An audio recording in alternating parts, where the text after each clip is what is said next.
Now, talking about World War II,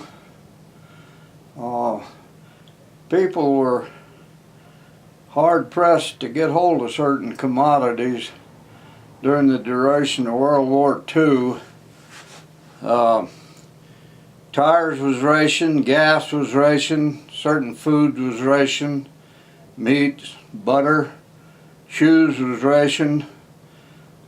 I still got an old World War II ration book in my name around here someplace. But there were a lot of things that were hard to come by due to the war effort.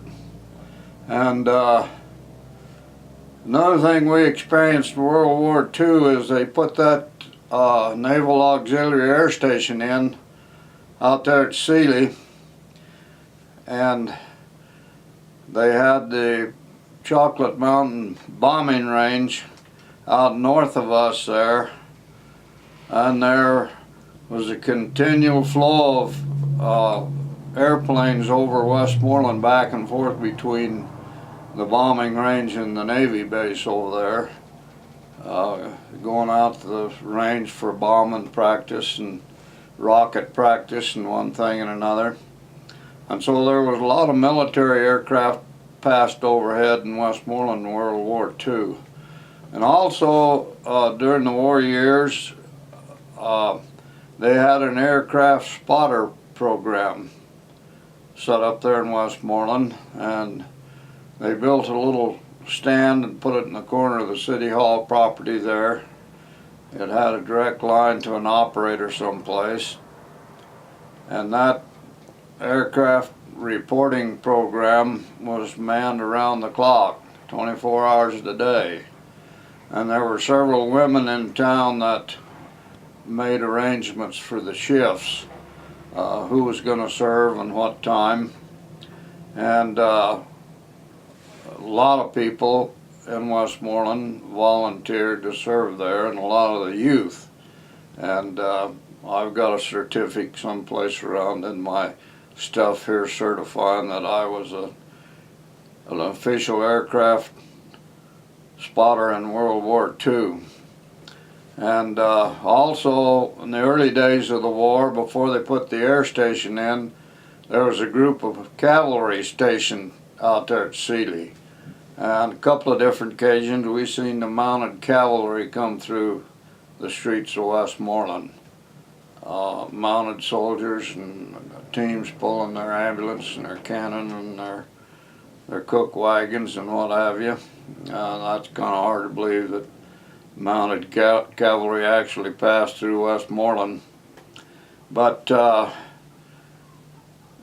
we witnessed an airplane crash one time there. F4U Corsair never did find out what was wrong with it, because when it came over town you'd never know there was anything wrong with it. It was running good and no smoke or fire or nothing. But at any rate, the pilot had bailed out northeast of town a couple of miles, and the plane come in full throttle going wide open and hit the top of them tamarack trees right in the corner of the school ball field, and crashed into the end of Archie Drescher's pasture there, right next to the ball field, and of course exploded and burned, tore the airplane all to pieces. And this was another case of lax regulations in those days. Myself and two or three more kids had been swimming out at Two Trees, and we just got on our bikes and was getting ready to head to town when we seen the plane come in there and crash. And by the time we got to town, I'll swear every resident in Westmoreland was down there at the crash site. And about the time we got there, the officials arrived. A panel wagon pulled in there with the pilot and some officers to make the first observation there of the crash. And there was people walking around out there in that smoking wreckage, picking up souvenirs and poking around through the wreckage. And no cordoned off area, no yellow ribbon, no restrictions. Them officers could have cared less who was poking around in the wreckage of that airplane. But World War II took place mainly during my high school years, and 1945, when World War II ended, I was having some work done on my teeth by a dentist up in San Diego. And at that time, my grandmother, Maud Sparks, lived in San Diego. And I'd go up there and stay at her house while I was having the work done. And after I got out of the dentist office, I'd go downtown San Diego, down on Broadway, and sometimes see a movie. And there was a huge sporting goods store down there on Broadway that I used to go down there and walk around in that sporting goods store. And don't ever remember buying anything there, but I used to go in there and look around at all the camping gear and all the mounted trophies and all the things that they had on display in there. But at any rate, I had gone to a dentist appointment, and I'd gone down to Broadway, down to Main Street. And I don't know how I ended up a block off of Broadway, block north of Broadway. I don't know whether I saw it advertised on the street or what, but I ended up in a theater a block north of Broadway, and it was a stage show, a live stage show. The Marx Brothers were in person. So I went in there and took in the Marx Brothers comedy show, and when the show was over, Groucho Marx come out on the stage and made the announcement that Japan had surrendered and World War II was over. And of course, the house was full, and boy, people shouting and cheering went through the roof. And then Groucho Marx announced, he says, before the audience leaves the building, let's all stand and sing the national anthem. And they put the national anthem on the screen up there with the little bouncing ball. And the whole audience sang the national anthem. And then we departed the theater, and when I got back a block back over to Broadway, you never saw such confusion and mayhem and madness in your life. This Broadway was absolutely packed with people, and the traffic was jammed up to where it was just barely moving a foot or two at a time and then stop, and people by the thousands had showed up in the street there in just that short period of time. People in the office buildings were throwing chopped up paper out the windows and rolls of toilet paper, and there was probably hundreds of servicemen on the street, mainly sailors and civilians alike, and it was utter chaos, and people were really expressing their relief and their happiness that World War II had finally come to an end. And then I was standing on the sidewalk wondering how I was going to get home, and I looked down there off the curb, and here's Delvin Ashurst and his wife in about an old 1937 or 38 Plymouth sedan that he owned. And his wife had their first child, Buddy, just a little babe in her arms. And of course he was caught in the traffic and unable to move. And so I just opened the door and got in the back seat and explained to him the situation I was in.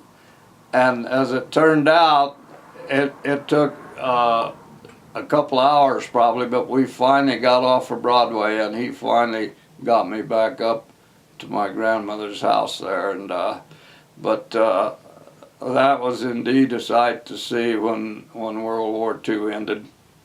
And of course, some things took a long time to get back to normal. Other things went back to normal quite rapidly. But one experience I had after World War II, and still being in high school, was, as I pointed out earlier, all the civilian aircraft were grounded, with the exception of a couple of different things. And when the war ended, there was a man by the name of Frank Gonzalez. He was a civilian instructor for the United States Air Force during World War II. And he showed up there in Brawley just overnight, practically, at the old Brawley Airport, which was, for all practical purposes, been defunct and inactive for the entire duration of World War II. And he showed up there at the old Brawley Airport. In those days, there was just one hangar there and a couple little outbuildings and the gas pumps. And he had, I cannot remember exactly the number of Piper Cubs, but he had 5 or 6 65 horsepower J3 Piper Cubs, and he had a Fairchild PT-19, a World War II primary trainer, and he had a Vultee BT-13, a World War II basic trainer, and he had an AT-6 Texan, a World War II advanced trainer, which was the last aircraft that pilots flew before they went to the fighter planes. But at any rate, he showed up there, and of course he had an instructor's rating, and he started giving flying lessons out there at the airport, and that really caught on. That was really a big thing, and before long he had a big operation going out there. And the thing I'd like to point out here is that the same operation today, everybody involved would have surely ended up in prison, the way he ran his operation out there. And in all the time I was taking flying lessons out there, and flying with some of the kids that had their pilot's license, I never ever saw any of those airplanes taken in and serviced or checked. He had no A&E or no mechanic there, just him in a little office in the corner of the hangar. And those airplanes were up practically all day long, every day. Somebody would come in and land one, and somebody else would gas it up and take off. And there were just no rules or regulations, and I would have been 15 years old at the time, and a lot of the other young men taking flying lessons were the same age as me. A lot of them were school chums, and 15-year-old kids taxiing them airplanes up to the gas pump, and of course no starters on them. They had to be started by hand, and 15-year-old kid at the controls, and another one spinning the prop, starting the airplane, and there were even a couple of cases where a kid would make his first solo flight and get his solo rating, and he'd end up taking passengers up with him, and they'd come out and climb in the airplane with him right there in front of the hangar. Nobody ever paid any attention to it. People could care less, and I was all ready to solo when school started, my senior year, and I just had so many other things going on, and although the price was cheap enough, I just couldn't come up with the money, and I've regretted since that I didn't go ahead and solo, because I had all the sufficient training and was ready to solo when I dropped out and quit taking lessons.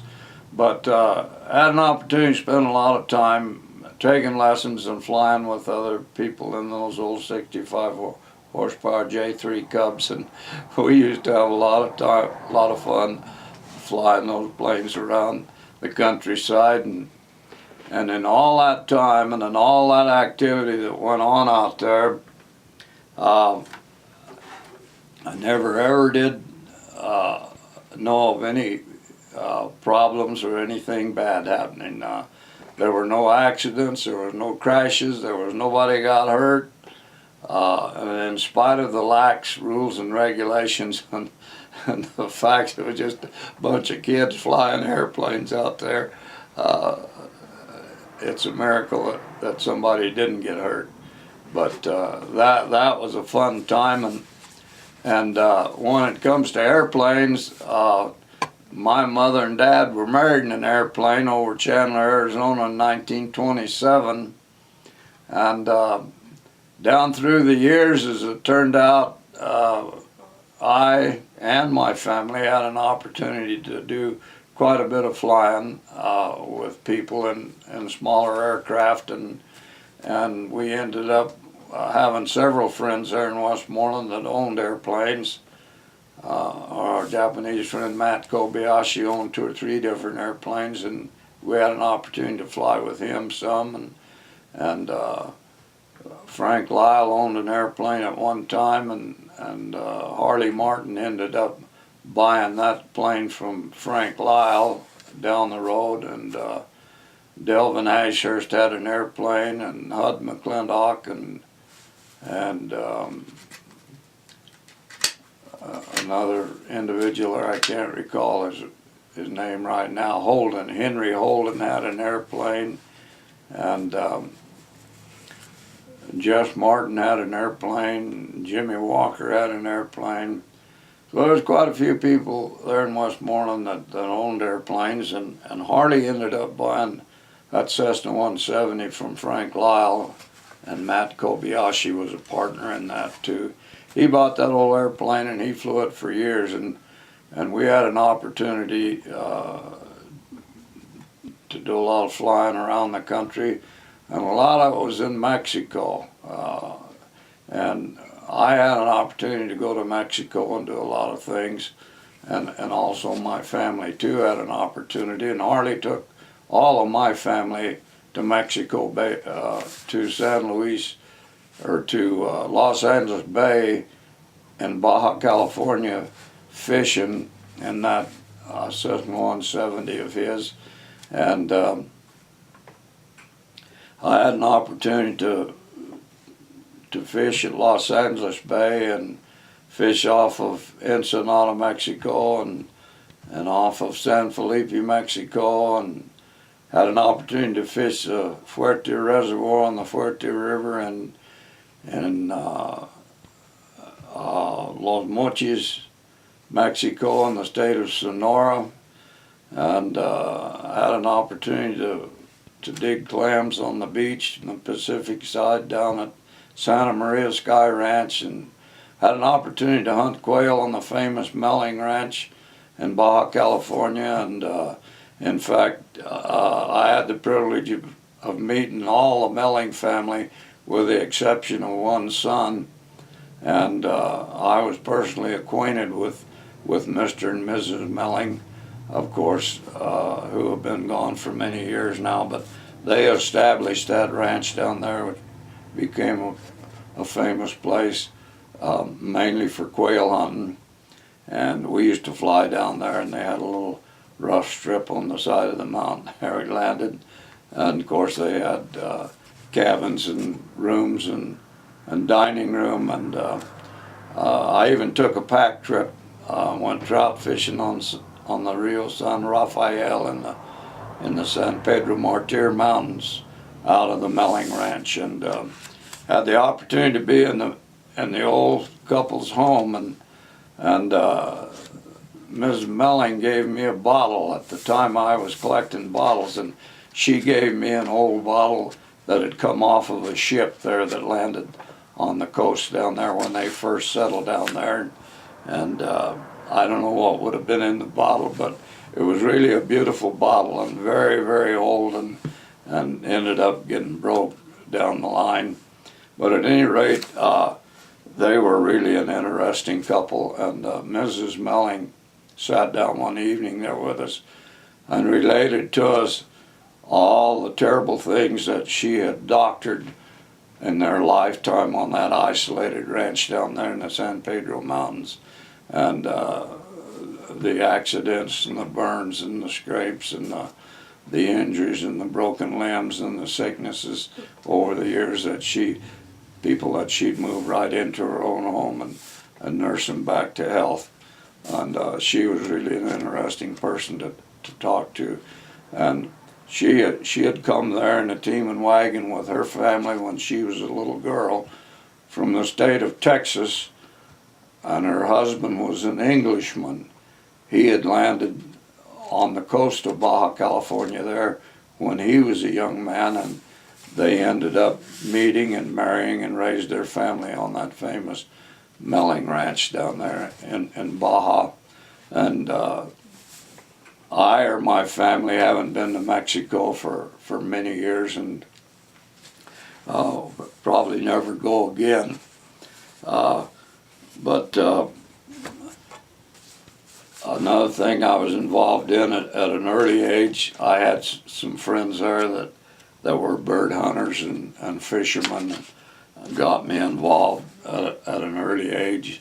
And I did a lot of duck and goose hunting and quail and dove hunting and pheasant hunting there in Imperial Valley. And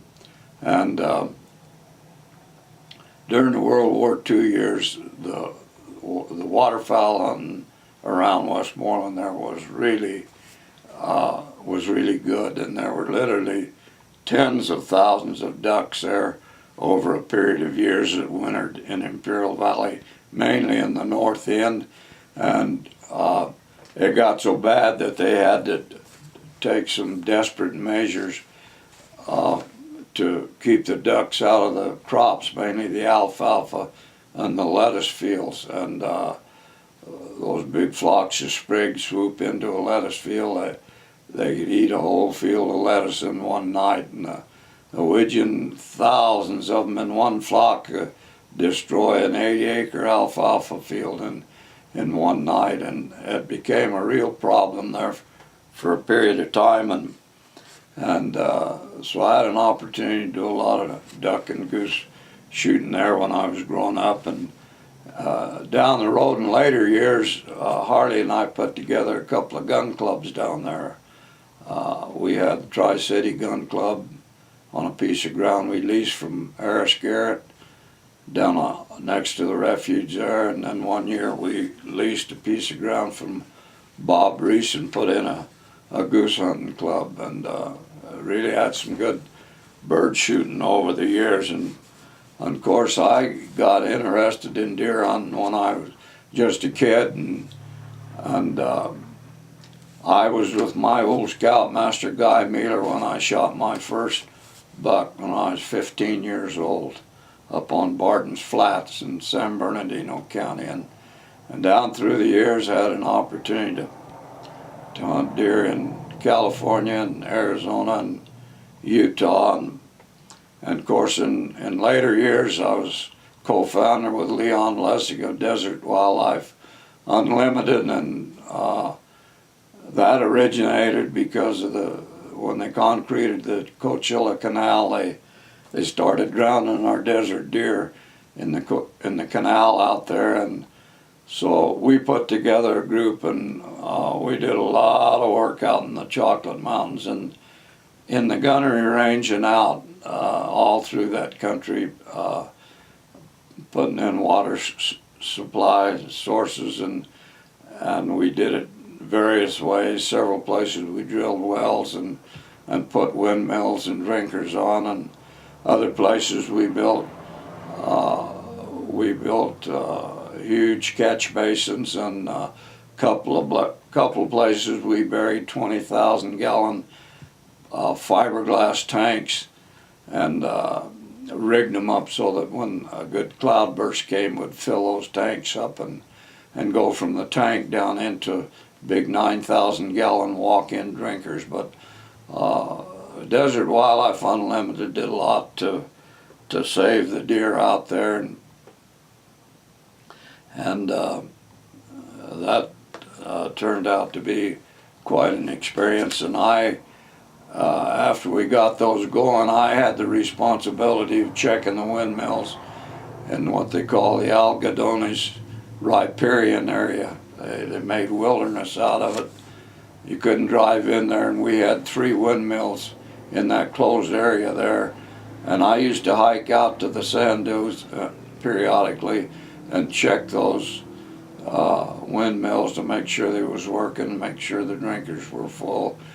And to take that hike on a beautiful spring day or late summer after we'd had some rains and the growth and the trees and everything was green and lush and beautiful down in those riparian pockets.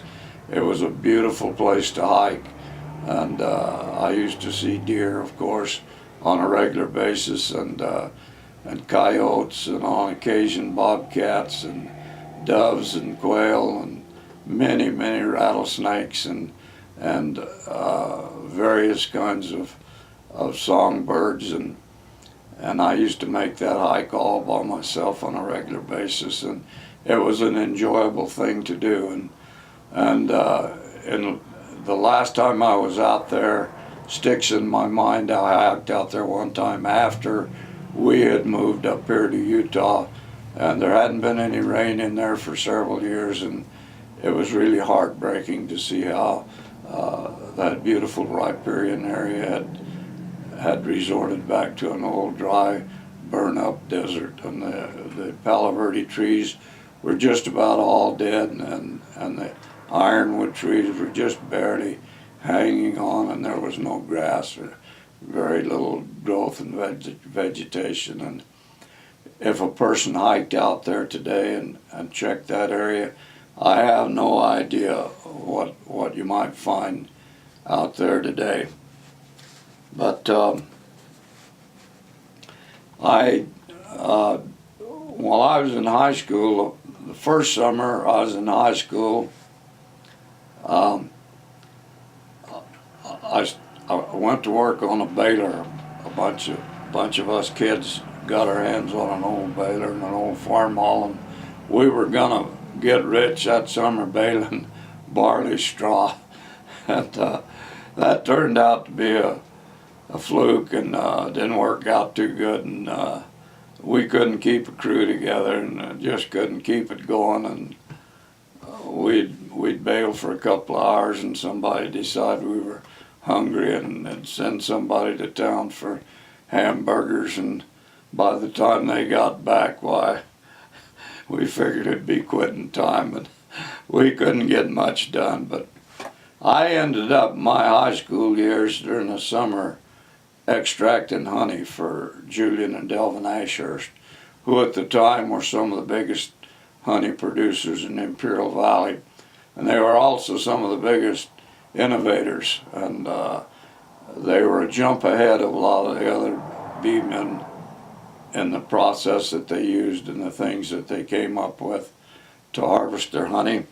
And they were the first people in Imperial Valley to bring their honey from the apiaries out in the field into a central spot in town and extract in town, then take all the empty supers back out to the apiaries and put them back on.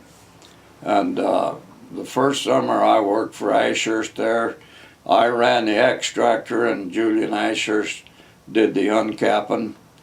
And second year I worked there, John Cowan did the extracting, and I run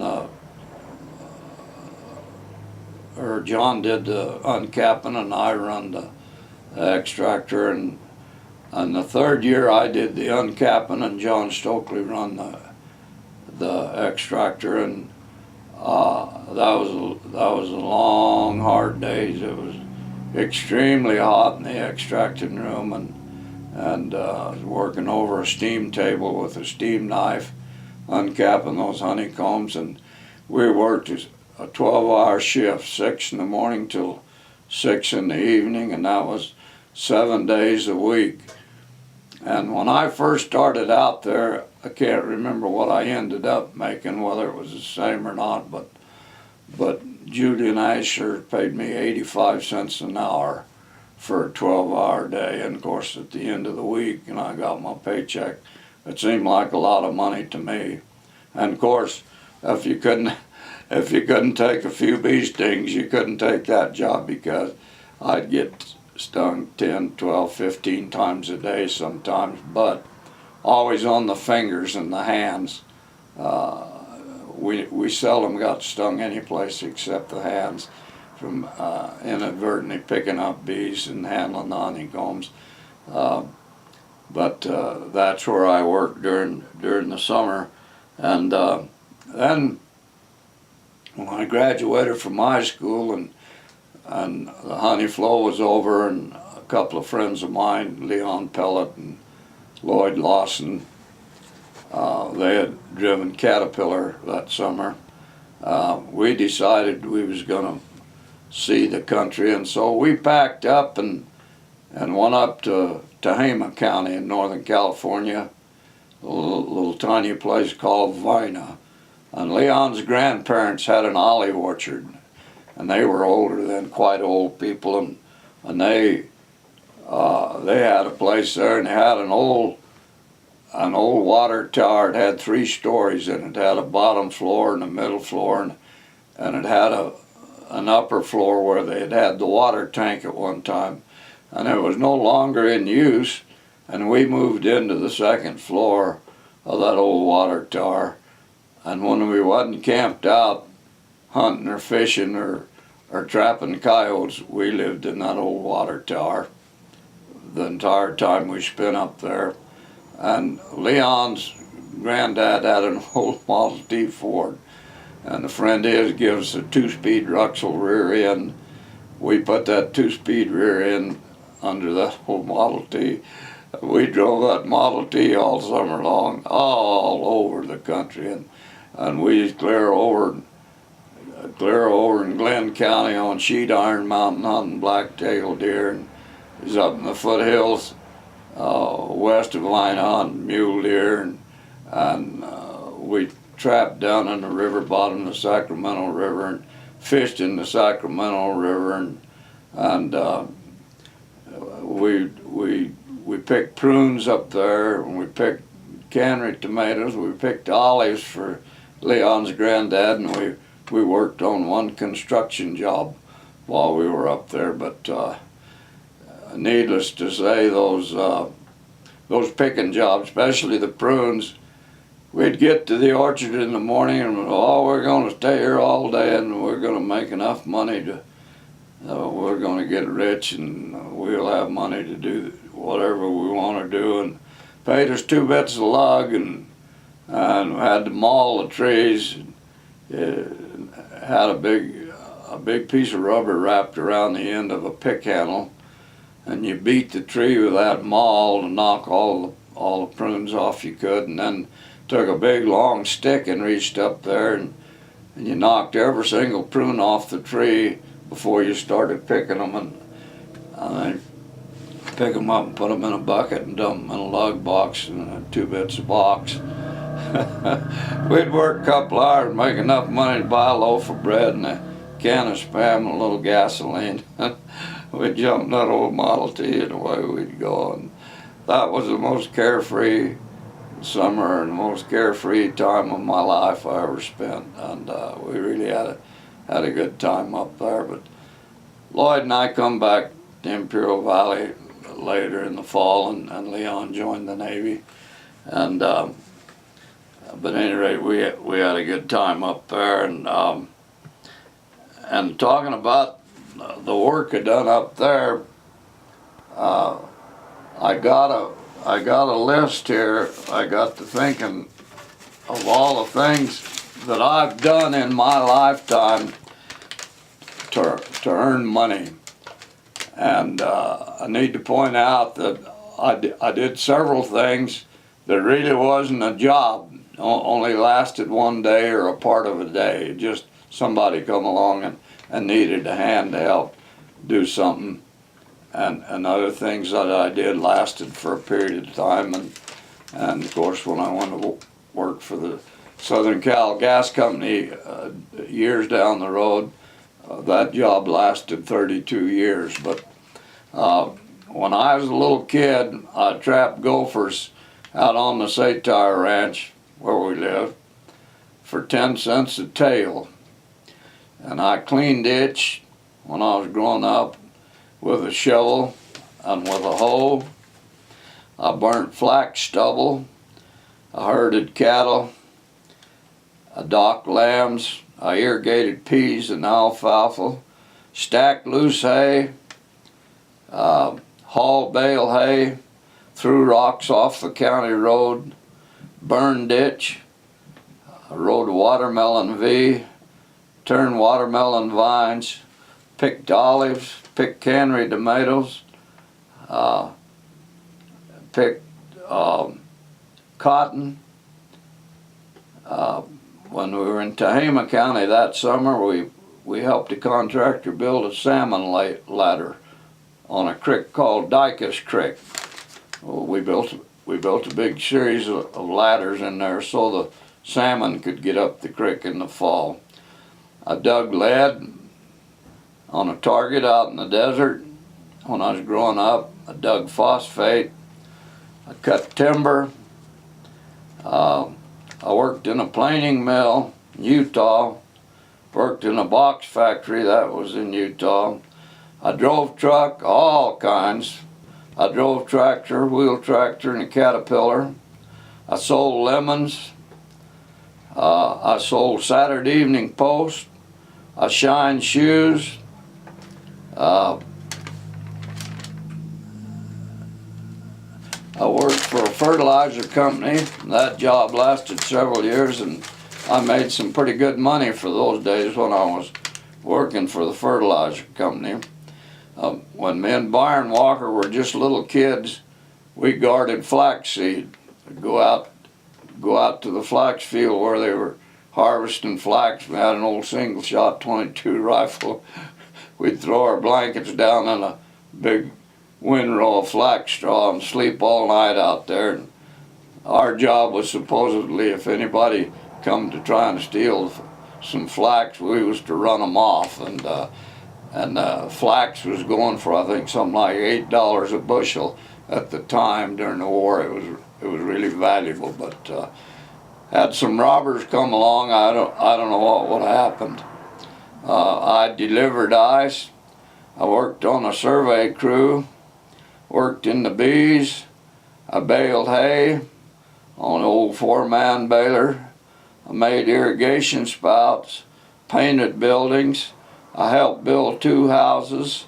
I mixed stucco, cement, and plaster and carried hod. Collected old rubber in World War II. I raised some lambs. One time a herd of lambs. Sold aluminum cans. Harvested peas. Guided duck hunters. Shot jackrabbits. Built fence. Unloaded manure. Loaded orange tree pulp.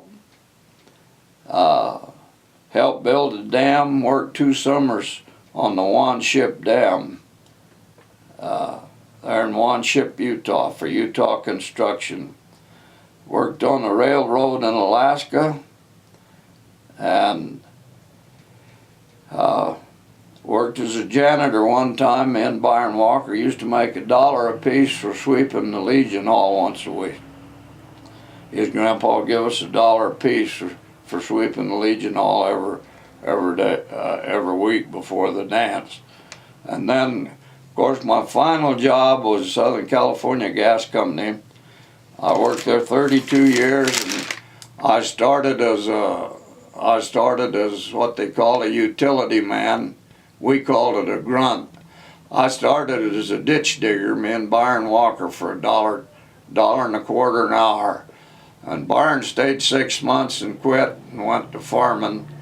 And I stayed 32 years. And I'll have to say, in spite of all the hard back-breaking labor that I did there when I first started with the gas company, as I slowly worked my way up through the ranks, I ended up as a distribution construction supervisor in the El Centro district, and I had about 18 men under me, plus at times 5 or 6 contract crews I was responsible for.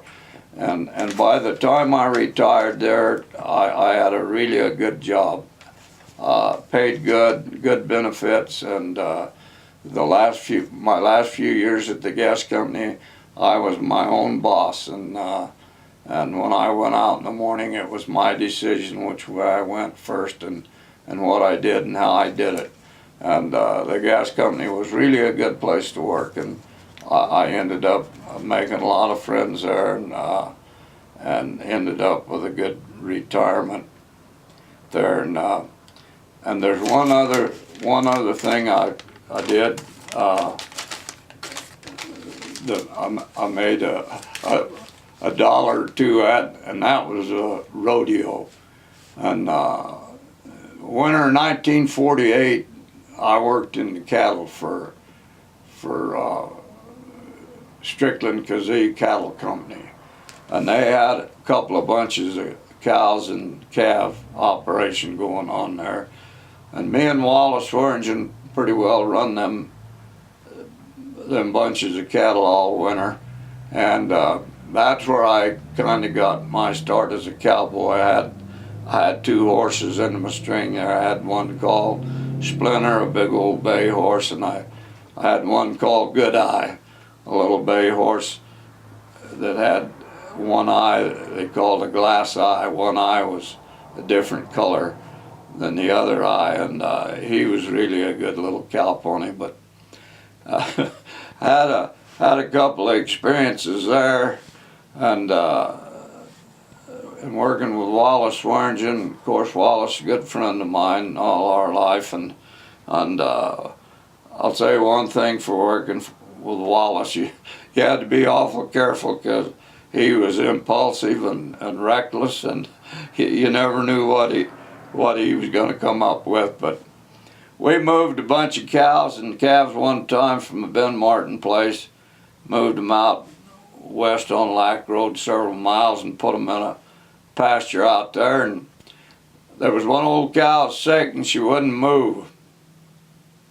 So we left her at the field, and when we got the cattle moved, we took her horses and took the stake bed truck and went back to Martin place to get that old sick cow.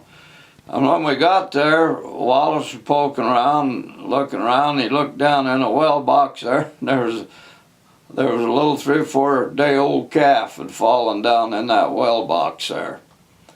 Well, we got that calf out, and Wallace laid it in the back of the truck right up against the bed, and we had to pull that old cow in the truck with a horse, and she was on the fight. Oh, she was mad, and she tried to get you. We got her in the truck and got her loaded, and Wallace found a big piece of splintered 2x4 there, and he gave me that 2x4, and he said, "No, you set up on the cab of the truck, and we was going to take the old cow and the calf back to the herd," and he said, "If that old cow tries to hook that calf, you beat her with that 2x4.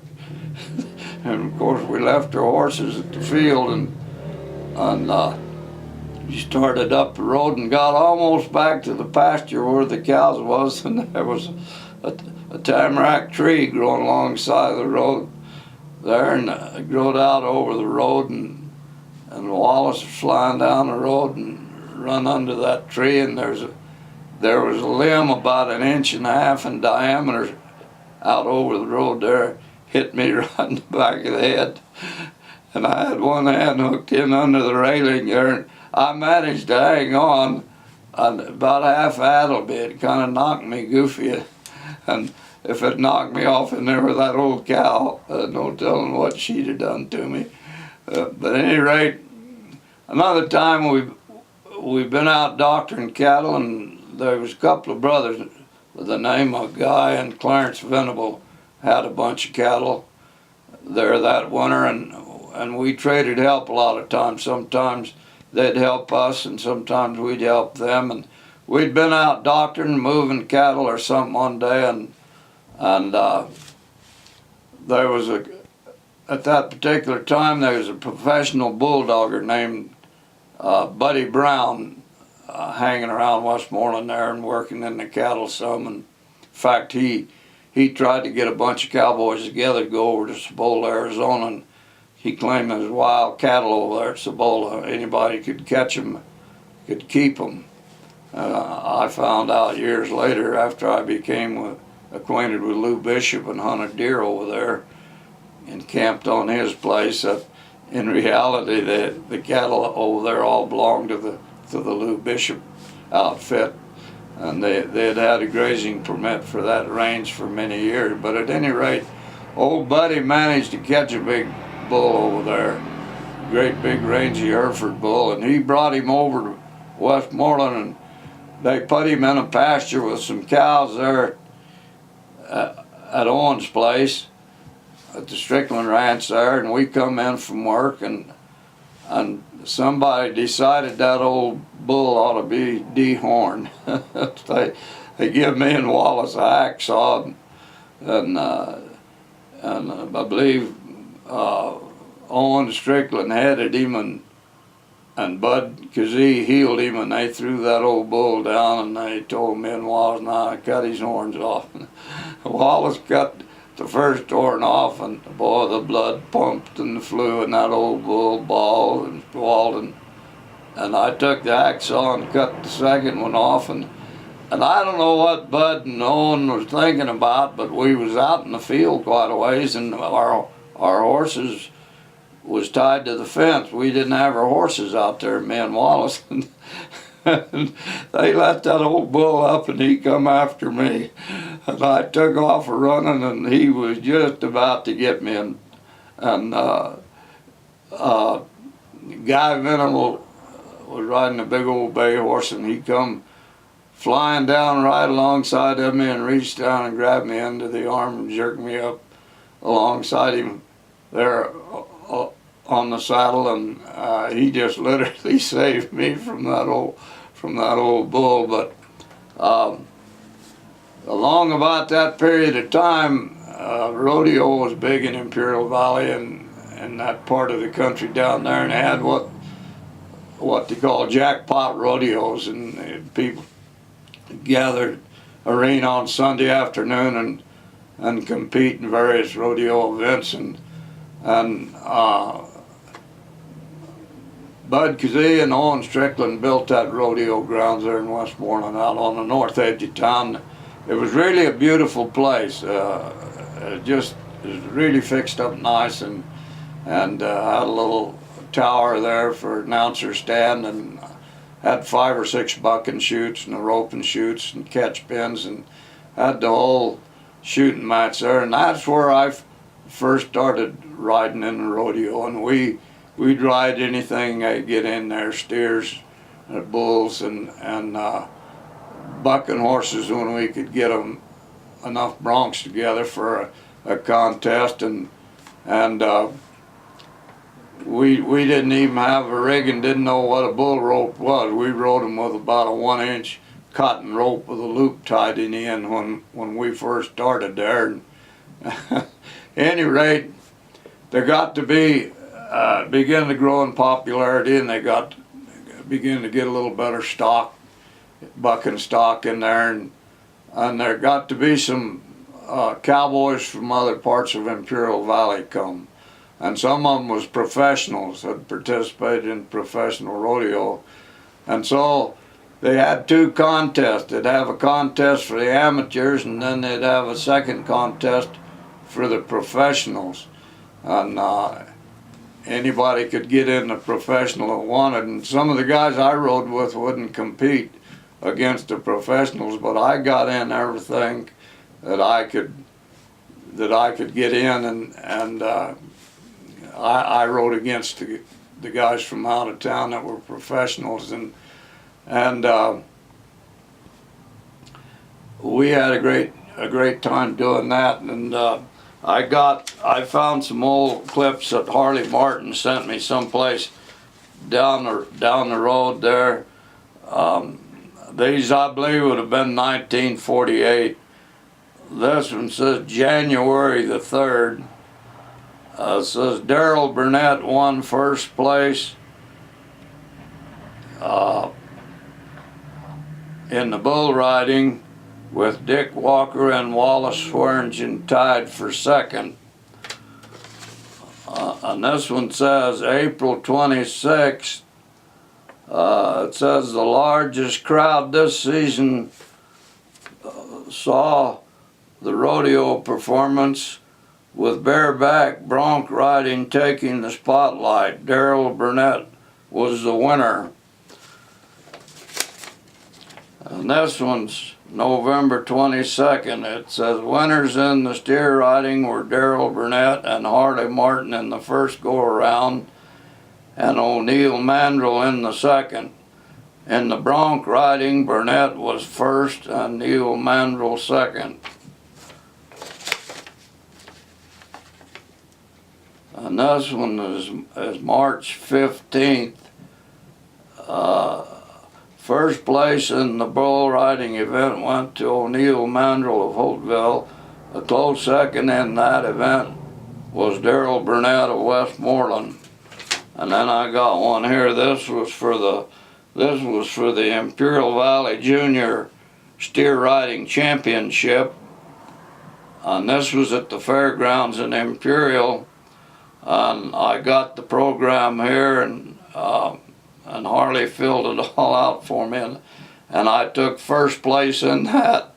I think I won $40 for first place in that contest. But I had an opportunity to ride around different places. Rode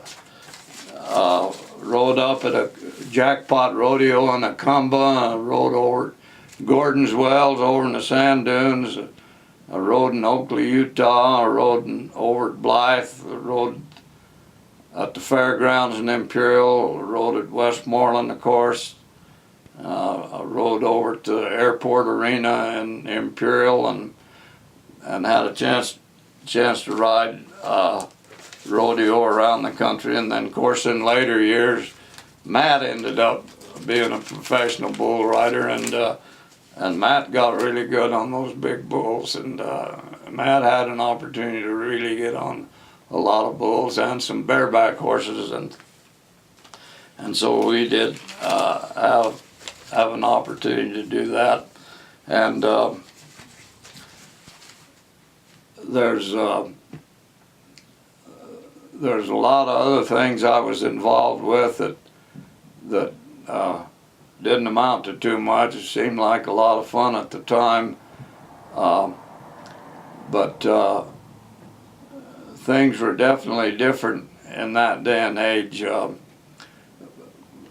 as far as rules and laws and regulations and safety things were involved.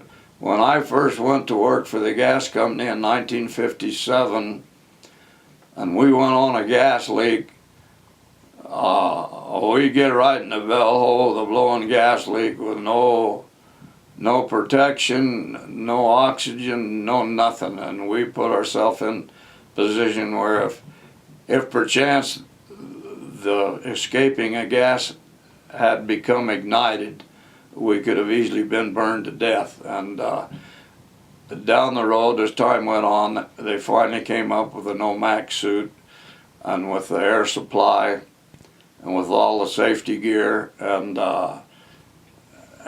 there's no, when I left the gas company, there was no way you could get near escaping gas or a gas leak without all the proper safety equipment and standby equipment for protection. And also, when I first went to work for the gas company, I ran all the pneumatic tools there were, jackhammers, rock drills, and boring machines, and never had any air protection at all. We ran all that equipment with no air protection. And when I left the gas company, of course, I was strictly against the rules to use that type of equipment without proper safety